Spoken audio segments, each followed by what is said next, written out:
السلام عليكم ورحمة الله وبركاته.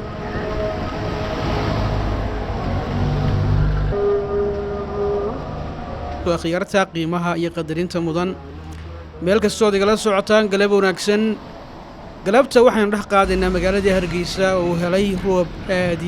وين عقفتا داركيسان وعقفدي بدنيني ميلاها أي بيهو أي حران وبيها سوسو قادة عيد يدقاحان فربضان marka dawladda hoose ee degmada Hargeysa waxay ka howl gashay si ay u banayn lahayd meelaha ay biyuhu xidhaan ama qoryaha iyo xashiishka kala duwan ee soo raaca biyaha ayay ka qaadaa marka khiyaarta qiimaha badan muuqaalka la ku dhufo maanta waxaynu mari doonaa wadadan oo kamid ah wadooyinka halbowlaha ay ugu muhiimsan caasimadda Hargeysa iyo balqaabka uu helay رحماتك ربي أيوه هلاين مقالة هرقيسة قلبتها هذا ساعد وحوي صدح دي قلب نمو ويان إن وحا لإعظام يا ولا ديم يا صلاة دي عصر وهذا المساجد قاركود هذا أفقوها يان قاركودنا إعظام يان مركا خيار تقييمها بدن عيدة فراها بدن إذا كيسان وحوي روب كيبا كيني gaariga halkaas soo taagani waxa weeye waa gaari Bleysa oo waa gaarigii Bleyska ciidamada soo qaadi jiray halkaas ayaanu dhinac maraynaa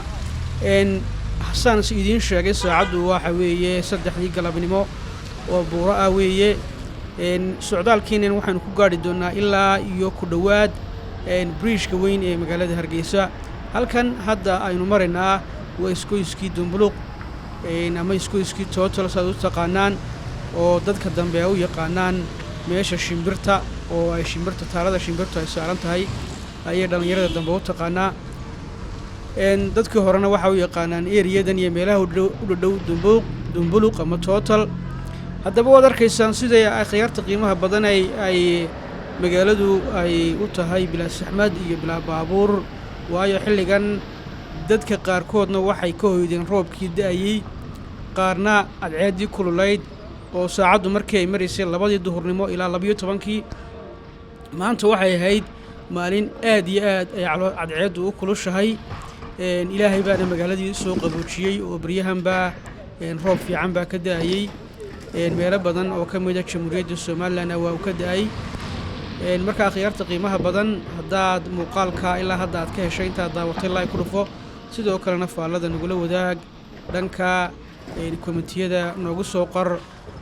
ma sha Allah iyo meelahan hadii aad xasuusato xilligii kuugu dambeysay bal nagula wadaag fikirkaaga haddaba waa yahay hore ayaynu sii socon doonaa waxaynu ku dhawaan doonaa bridge-ka magaalada weyn Hargeysa bridge-ka weyn ee caasimadda Hargeysa baabuur kooban baa hadda wadada maraysa xilliyada kale ee duhurkii iyo xilliyada kale ee saacadaha 5 galabnimo 6 wadadanu aad bay saxmad badan tahay xilligan waa xilligeena sashada oo dad badan hadda ay ka soo kacayaan hurdadii gelinka dambe amba indha casaysiga hurdada loo yaqaano ee la seexdo marka la qadiyo hadda baa magaaladu ay u soo baxaysaa mar dhow marka salaadka casar la tukado wali wadadii baynu sii qaadaynaa oo aynu hore u sii soconaa halka hadda waxaynu weedaaranaya propagasiyo iyo baabuurta la yiraahdo minibuska ama caasiyada oo dadweynaha magaalada Hargeysa u qaadaya dhanka iyo suuqa halkaas wayna ka boodnay biyo marayay waa meelaha ay biyuhu ay ka talaabaan bay kamid tahay bartaay ay ka soo talaabaynay oo waxa la dhigay sabad si aan biyuhu u jarin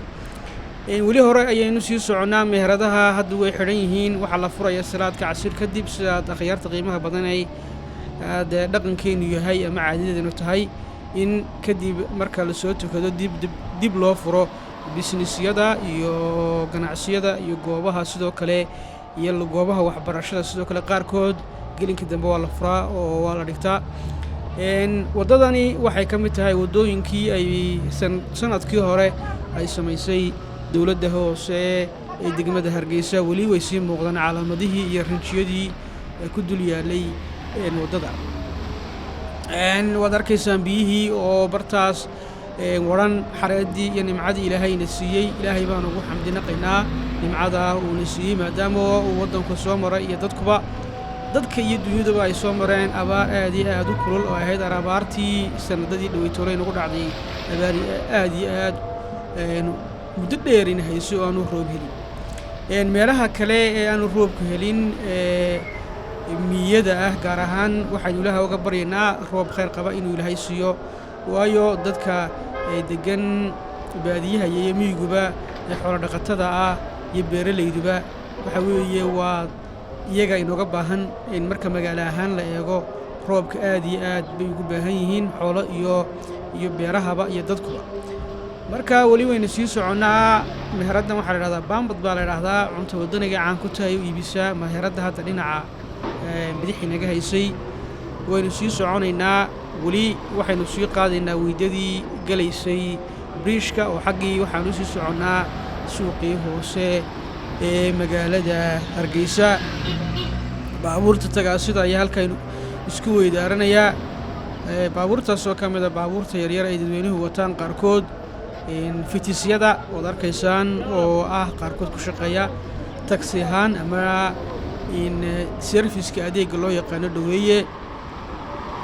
oo ay ku shaqeyso shirkadda dhaweeye dadku ay ka soo dalbadaan safarada ama marka ay tagaasidaas ay karaysanayaan hadda waxaynu dhinac maraynaa baabuurkan oo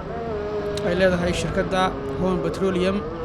waxa weeye waa shirkad shidaalka iyo waxaa ka shaqeysa dhankaas ayaynu kamaradii soo jeedinay xaggaas iyo bariga jihadaas waa jihadii bari dhirtaas hadda ka dhex baxday waddada waxaa beertay dowladda hoose degmada Hargeysa oo qaarkood waa ay baxeen qaarkoodna weli may bixin waxa weeye laakiin xooluhu halkan ma soo gaadhaan maadaama ay tahay magaalada bartankeedii waa laga ilaaliyaa markii ugu dambeysay shaqaale ayaa ka shaqayn jiray oo xoolaha iyo riyaha cunaya dhirtaas waddada dhexdeeda lagu qurxiyey ka ilaalin jiray hadda laakiin muuji inay shaqaalihii weli ay goobahan ka howlgalaan laakiin waxa weeye dhirtaasi qurux badan bay u keentay waddada meelaha qaar waddooyinka cusubna oo lagu dhex beeray bilicdii magaalada Hargeysa isbeddel waxoogaa ayaa ku yimid walow sidii la rabay aanay ahayn oo ay u baahan tahay in halka horumarka laga sii wado hadda bridge-kii weynaa magaalada Hargeysa ayaynu ku sii dhownahay dhanka aan kamarada ku qabtay meherada ku yaalla oo iibiya waxyaabaha agabyada guryaha la dhigto sida furaashada shandadaha caawaha rogaga iyo waxyaaba noocaasa habeenkii haddii aad waddadan soo marto waddadani waxaa lagu xidhay laambado iyo iftiin casriya oo run ahaantii isbeddelkeedu aad iyo aad buu u qurux badan yahay mar baan idiin soo duubi doonaa haddii rabbi ogolaado iyadoo habeena oo dadweynaha iyo baabuurta iyo dhammaan quruxdii magaalaba ay ka muuqato eryadan halkan waxa weeye meel yaroo biyuhu hoos maraan oo bridge-ka hoostiisa ayay ku dhacaan biyuhu waxaana laga soo duweeyey waddada si aana biyuhu dul marin hadda waxaynu u leexanay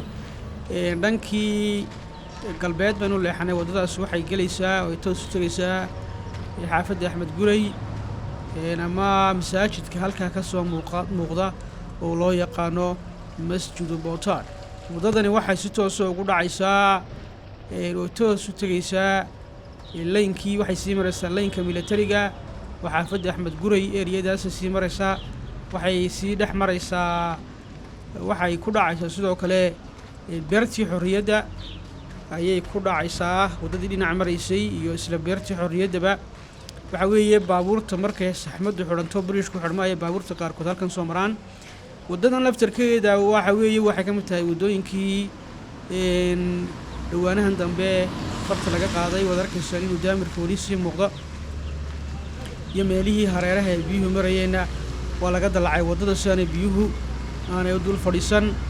masaajidkii hadda inoo soo muuqday waa kan Masjidu Bootaan oo ka mid ah masaajidada kacanka magaalada Hargeysa cagaftaasina waa cagaftii banaynaysay meelaha waddooyinka ay ciiddu xidho oo daadku soo qaado dhagaxaanta iyo waxyaabaha qoryaha haddaba khiyaarta qiimaha badan waxaan rajaynayaa inaad muuqaalka aad ka hesheen run ahaantii waxaynu ku soo eegnay qaabka uga da'ay magaalada Hargeysa roobkii maantana helay muuqaalka la ku dhufo la sheer galay akhyaarta qiimaha badan aad iyo aad baad u mahadsantihiin sidaad muuqaalka u dhamaysateen intiina dhamaysatay iyo intooda dhexda kaga hadhayba aad baan ugu mahadnaqayaa waxaan idinkaga tegayaa sidaas iyo nabadgelyo